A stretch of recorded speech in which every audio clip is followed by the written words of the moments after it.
வணக்கம். செய்தி வீச்சு உங்களை வரவேற்றுக் கொள்கிறது. இன்றைய செய்தி வீச்சிலும் இலங்கை மற்றும் உலக நிலவரங்கள் காத்திருக்கின்றன.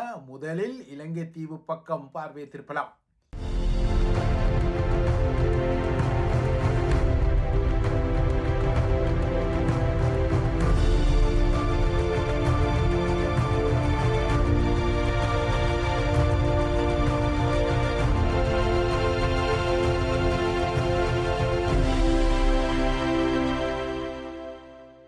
இலங்கையில் கடந்த நவம்பர் மாதத்தில் ஊடறுத்து கடந்த தித்வா சூறாவளி ஏற்படுத்திய பேரவலங்கள் காரணமாக காப்போதா உயர்தர பரீட்சை தடைப்பட்ட விடயம் நீங்கள் அறிந்த விடயம்.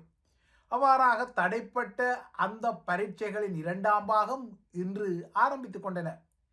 எதிர்வரும் 20ஆம் தேதியுடன் இந்த பரீட்சைகள் இடம்பெறவுள்ளன. 20ஆம் தேதியுடன் இந்த சோதனைகள் முடிவடைந்துவிடும். எனினும் இந்து மாகடலில் கேந்திர முக்கியத்துவம் வாய்ந்த இடத்தில் இருக்கும் இலங்கை தீவுக்குரிய சோதனைகள் விரைவில் முடிவடைய போவதில்லை, அவை நீட்சியடைய போகின்றன என்பதற்குரிய அறிகுறிகள் தொடர்ந்து வெளிப்படுகின்றன. இந்த அறிகுறிகளில் ஒன்றாக இன்று இருள் விலகாத அதிகாலையே தனது ஆப்பிரிக்க சுற்றுப்பயணத்தை முடித்த பின்னர் மீண்டும் சீனாவுக்கு திரும்பும் வழியில் தென்னாப்பிரிக்காவில் இருந்து பறந்து கொழும்பில் தரையிறங்கிய சீன வெளியுறவு அமைச்சர் வாங்கியின் பயணம் நிரூபித்துக் கொண்டது. 2026ஆம் ஆண்டில் இலங்கையில் கால்பதித்துக் கொண்ட முதலாவது வெளிநாட்டு உயர் முகமாக சீன வெளியுறவு அமைச்சர் மாறிக்கொண்டாலும் நேற்றைய செய்தி வீச்சில் குறிப்பிட்டது போல இந்த பயணம் குறித்து சீனாவோ அல்லது ஸ்ரீலங்காவோ அதிகாரபூர்வமான உறுதிப்படுத்தல்களை செய்யாதமைக்கு காரண காரியங்கள் இருந்தன. ஏனென்றால் சீன வெளியுறவு அமைச்சரின் இன்றைய இலங்கை தரிப்பு ஒரு அதிகாரபூர்வ பயணம் அல்ல என்பது இன்று பகிரங்கப்பட்டது. மாறாக இது ஒரு டிரான்சிட் எனப்படும், அதாவது ஸ்டெப் ஓவர் எனப்படும் இடைத்தங்கல் பயணமாக அடையாளப்படுத்தப்பட்டது. ஆனால் இவ்வாறாக வெளியரங்குக்கு இது ஒரு டிரான்சிட் பயணமாக அடையாளப்படுத்தப்பட்டாலும் இன்று பிற்பகல் வாங்கியும் அவரது குழுவும் இலங்கையிலிருந்து மீண்டும் சீனாவுக்கு பறக்கும் முன்னர் துரிதமாக இலங்கையில் சில காரியங்கள் இடம்பெற்றிருக்கத்தான் செய்யும். இது ஒரு அதிகாரபூர்வ பயணம் இல்லை என்பதால் தான் கட்டுநாயக்காவில் இறங்கிய வாங்கி மற்றும் அவரது 17 பேர் கொண்ட தூதுக்குழுவை வரவேற்க ஸ்ரீலங்கா வெளியுறவு அமைச்சகத்தின் உயர்நிலை அடுக்கு முகங்கள் இவையும் செல்லவில்லை. மாறாக 2ஆம் மட்ட அதிகாரியான சாவித்திரி பெனவொக்கே உட்பட்ட அதிகாரிகள் மாத்திரம் சீன குழுவை வரவேற்பதற்காக இன்று அதிகாலை கட்டுநாயக்கா விமான நிலையத்தில் முன்னிலையாகியிருந்தனர். வாங்கியின் இன்றைய இலங்கை பயணத்தில் கொழும்பில் எந்த ஒரு அதிகாரபூர்வ நிகழ்ச்சி நிரல்களும் இருக்காது என்பதால் அவர் நிச்சயமாக அரசு தலைவர் அனுரகுமார திசாநாயக்காவையோ வெளியுறவு அமைச்சரையோ இல்லையென்றால் ஹரணியையோ அதிகாரபூர்வமாக சந்திக்க போவதில்லை என்பது வெளியரங்கமானது. ஆயினும் அதிகாரபூர்வமற்ற வகையில் சில உள்ளரங்க பேச்சுக்கள் இடம்பெறத்தான் செய்யும். இது ஒரு ஷார்ட் ஸ்டெப் ஓவர் பயணமாக அடையாளப்படுத்தப்பட்டாலும் இந்த சில மணி நேர தரிப்பை மாலத்தீவில் செய்யாமல் கொழும்பில் சீன அமைச்சர் குழு செய்தமைக்கு காரணங்கள் நிறையவே உள்ளன. இந்திய பிரதமர் நரேந்திர மோடியின் சிறப்பு தூதராக அதன் வெளியுறவு அமைச்சர் ஜெய்சங்கர் இலங்கைக்கு சென்று திரும்பிய 1 மாத காலத்துக்குள் சீன குழு கொழும்பில் இன்று காலை தரையிறங்கி இருக்கின்றது. கொழும்பில் ஏற்கனவே கூறப்பட்டது போல சீன வெளியுறவு அமைச்சருக்கு அதிகாரபூர்வமான நிகழ்ச்சி நிரல்கள் எதுவும் இன்று இல்லாமல் விட்டாலும் அவர் இன்று பிற்பகலில் இலங்கையில் இருந்து விற்றென பறந்து கொண்டாலும் அதற்குரிய காலகட்டத்தில் சில விடயங்கள் நகர்த்தப்பட்டிருக்கும். சீன அமைச்சரின் இன்றைய கொழும்பு தரிப்பானது ஏறக்குறைய கடந்த 2023ஆம் ஆண்டு ஜூலை 29ஆம் தேதியன்று அதிகாலை வேளையில் பிரெஞ்சு அரசுத் தலைவர் இமானுவேல் மெக்ரான் இலங்கையில் மேற்கொண்ட தரிப்புக்கு கிட்டத்தட்ட ஒப்பானது. அன்று பப்புவா நியூகினிக்கு சென்ற மெக்ரான் மீண்டும் பிரான்சுக்கு திரும்பும் வழியில் அவரது விமானம் இந்த இடைத்தங்கல் தரிப்பை கொழும்பில் மேற்கொண்ட போது பிரெஞ்சு அரசுத் தலைவர் ஒருவர் இலங்கைக்கு சென்ற முதலாவது சந்தர்ப்பமாக அன்றைய நாள் பதிவாகி கொண்டது. ஆனால் இன்று வரை பிரெஞ்சு அரசுத் தலைவர் இவருமே இலங்கைக்கு அதிகாரபூர்வமான பயணத்தை செய்யவில்லை என்பதும் நிதர்சனமானது. ஆயினும் அன்று இலங்கையில் கால் பதித்த மெக்ரானை அதிகாலை வேளையில் ஸ்ரீலங்காவின் அப்போதைய அரசுத் தலைவர் ரணில் விக்ரமசிங்கே அவரை சந்தித்து இலங்கையின் பொருளாதார மீட்சிக்கான பிரான்சின் பங்களிப்புக்குரிய ஒரு இறைஞ்சுதலை செய்த விடயம் பகிரங்கமானது. ஏனெனில் கோட்டாபாய ராஜபக்ச அதிகாரத்திலிருந்து துரத்தப்பட்டு ஒரு வருடத்தின் பின்னர் அதாவது 2022 கோட்டாபாய கொழும்பிலிருந்து அதிகாரத்தில் துறப்படுத்துகின்றார். அந்த துரத்தப்பட்ட காலத்திற்கு ஒரு வருடத்துக்கு பின்னர் 2023 ஜூலையில் மக்ரன் கொழும்புக்கு சென்றபோது அன்று ரணில் அவரை இறைஞ்சி IMFின் ஊடாக சில காரியங்களை சாதித்திருந்தார். இலங்கைக்கு அவசியப்பட்ட கடன் மறுசீரமைப்பு குறித்து ரணில் அன்று மக்ரோனுடன் பேசியிருந்தார். அன்று மக்ரோன் கூட பொருளாதார ரீதியாக பலவீனமாக இருந்த இலங்கையில் செல்வாக்கு செலுத்த சீனா தனது தீவிர செல்வாக்கை பயன்படுத்துவதாக ஒரு கண்டனத்தை தெரிவித்திருந்தார். சீனா இலங்கை உட்பட்ட நாடுகள் மீது தனது நியூ இம்பீரியலிசம் எனப்படும் புதிய ஏகாதிபத்தியத்தை பிரயோகிக்க முனைவதாகவும் மக்ரன் அன்று தனது இலங்கை தரிப்பின் பின்னணியில் ஒரு எச்சரிக்கையை விடுத்திருந்தார். இமானுவேல் மக்ரனின் அன்றைய பயணம் இடம்பெற்று 2.5 வருடங்கள் கழிந்த நிலையில் சமகாலத்தின் பூகோள ஒழுங்கு அமெரிக்க அரசுத் தலைவர் டொனால்ட் ட்ரம்பின் நியூ இம்பீரியலிசம் ஆகிய புதிய ஏகாதிபத்தியத்துக்குள் நிற்பதும் தெரிகின்றது. இலங்கையில் அன்று ரணில் கடினப்பட்டு நாணய நிதியமான IMFுடன் டீல் போட்ட ஒரு ரோட்டில்தான் மார்க்சிச இடதுசாரிகள் என தம்மை வர்ணித்துக் கொள்ளும் அன்றைய தரப்பு இப்போது ஆட்சி செய்வதும் ஒரு யதார்த்தமான விடயம்.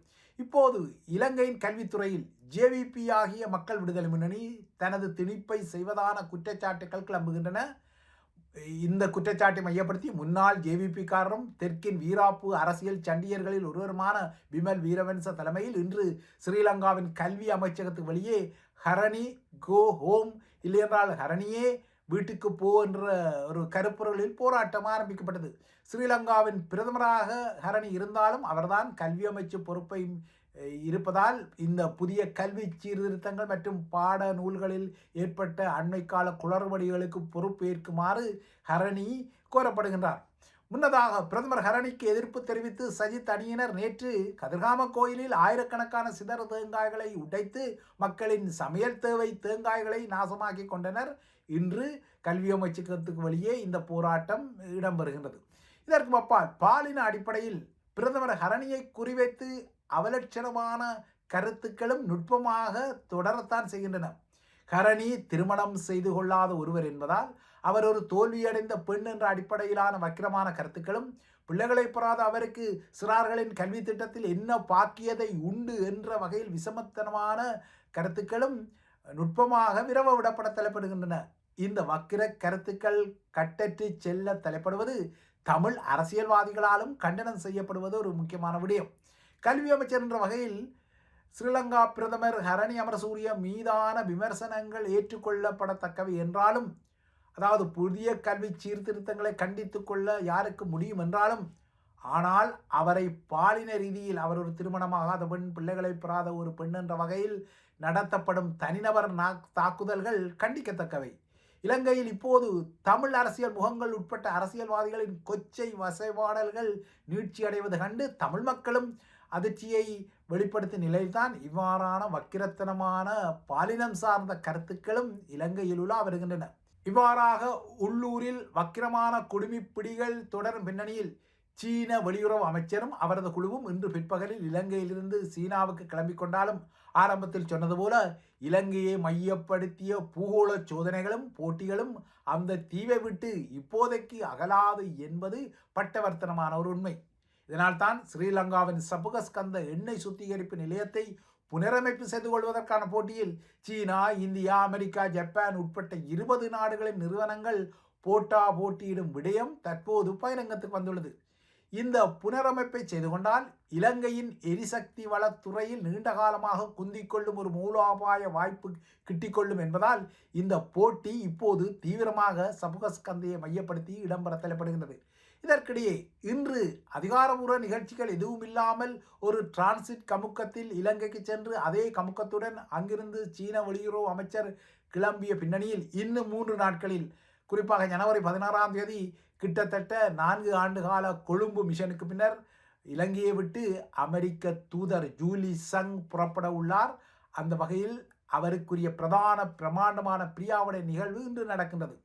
கடந்த வாரம் முதல் தனது பிரியாவிடை சந்திப்புகளை மும்முரமாக அரசியல் முகங்களுடன், குறிப்பாக ஸ்ரீலங்கா வெளியுறவு அமைச்சர் விஜித ஹேரத் உட்பட்ட முகங்களுடன் நடத்தி வந்த ஜூலிசங் கொழும்பில் பணியாற்றிய அமெரிக்க ராஜதந்திரிகளில் அசாதாரணமான ஒரு பதிவுடன் விலகிச் செல்கின்றார்.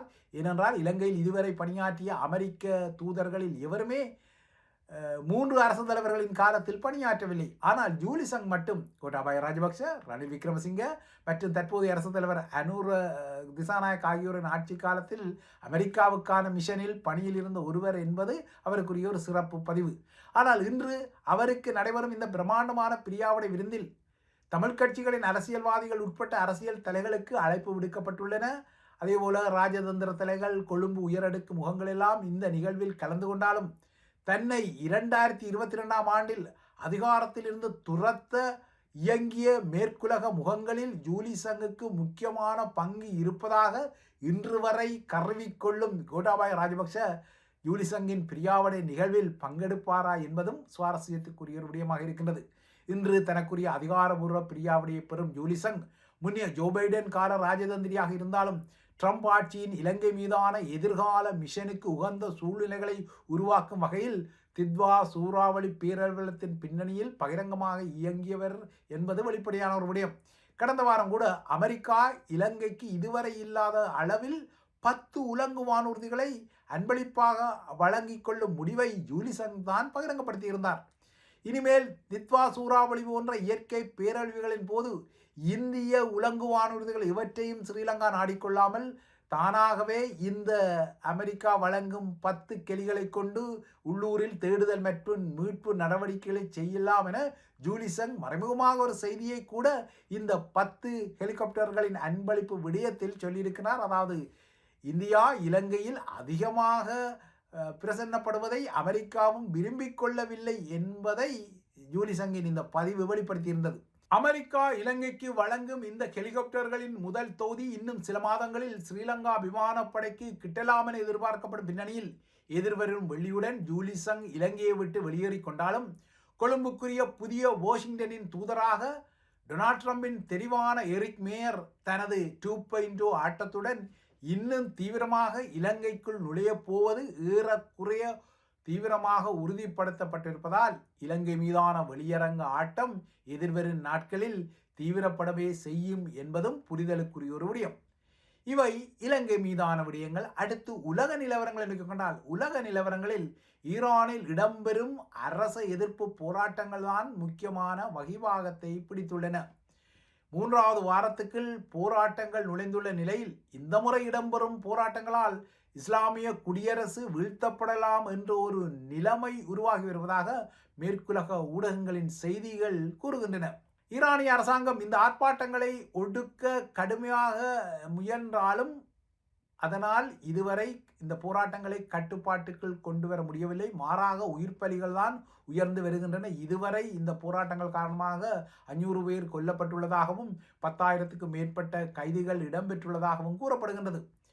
அமெரிக்காவின் ஆதரவு பெற்ற ஈரானிய சர்வாதிகாரியான ஷாவை அதிகாரத்திலிருந்து அகற்றிய பின்னர் அதியுச்ச ஆன்மீக தலைவர் அயத்துல்லா அலி கமெனியால் உருவாக்கப்பட்ட இஸ்லாமிய குடியரசு இதற்கு முன்னரும் பல முறை பெரிய போராட்டங்களை எதிர்கொண்டிருந்தாலும் அவ்வப்போது அவை அரசாங்கத்தால் முறியடிக்கப்பட்டிருந்தன. மேற்குலக நாடுகள் ஈரான் அரசாங்கத்தை வீழ்த்துவதற்கு பல முறை முயன்றாலும் அந்த முயற்சிகள் வெற்றி பெறவில்லை. ஆனால் இந்த முறை நிலைமை அசாதாரணமாக தெரிகின்றது. குறிப்பாக எதிர்க்கட்சிகளின் திரட்சி இப்போது ஆட்சி தரப்பை பலவீனமாக்கியுள்ள நிலையில் விலைவாசி ஏற்றமும் ஈரானிய மக்களை சீற்றப்படுத்தியுள்ள நிலையில் இன்னொரு புறத்தையே அமெரிக்க அரசு தலைவர் டொனால்ட் ட்ரம்பும் ஈரானிய தலைமைக்கு தனது எச்சரிக்கையை தீவிரப்படுத்துவதால் போராட்டங்கள் தீவிரமடைகின்றன.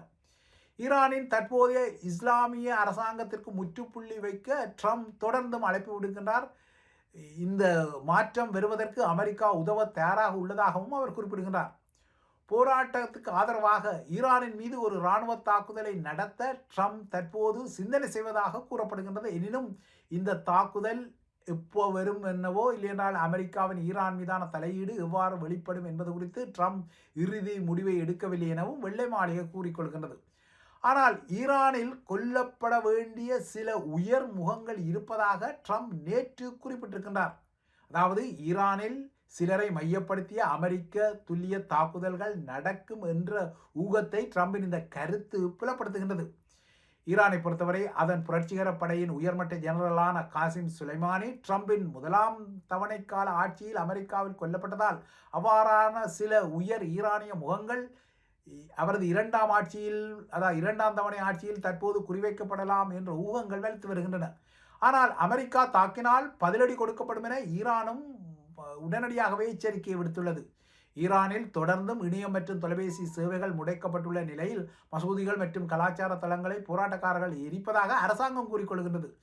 தற்போது ஈரானிய தலைவர்கள் எதிர்க்கட்சிகளை பேச்சுவார்த்தைக்கு அழைப்பு விடுத்துள்ளதாக தெரிகின்றது. இந்த நிலையில் ஈரானின் முன்னாள் சர்வாதிகாரியான அமெரிக்க ஆதரவு பெற்ற ஷாவின் மகனும் நாடு கடத்தப்பட்ட நிலையில் அமெரிக்காவில் வாழும் நபருமான ரெஷா பஹ்லவி ஈரானிய இராணுவத்தை மக்களின் போராட்டத்துடன் ஒன்று சேருமாறு அழைப்பு விடுத்திருக்கிறார். அதாவது இராணுவம் ஆட்சியை கவிழ்க்க வேண்டும் என்ற வகையில் அவரது அழைப்பு விடுக்கப்பட்டுள்ளது. அதேபோல வெளிநாடுகளில் உள்ள அனைத்து ஈரானிய தூதரகங்களும் ஈரானிய மக்களுக்கு சொந்தமானது என்பதாக அவர் கூறுகிறார். அதாவது ஈரானிய தூதரகங்கள் தற்போதைய அரசாங்கத்திற்கு எதிராக இயங்க வேண்டும் என்பதாக அவரது கருத்து வந்திருந்தாலும் அவரது கருத்துக்கு எவ்வளவு தூரம் எதிர்வினைகள் வரும் என்பது இதுவரை தெரியவில்லை.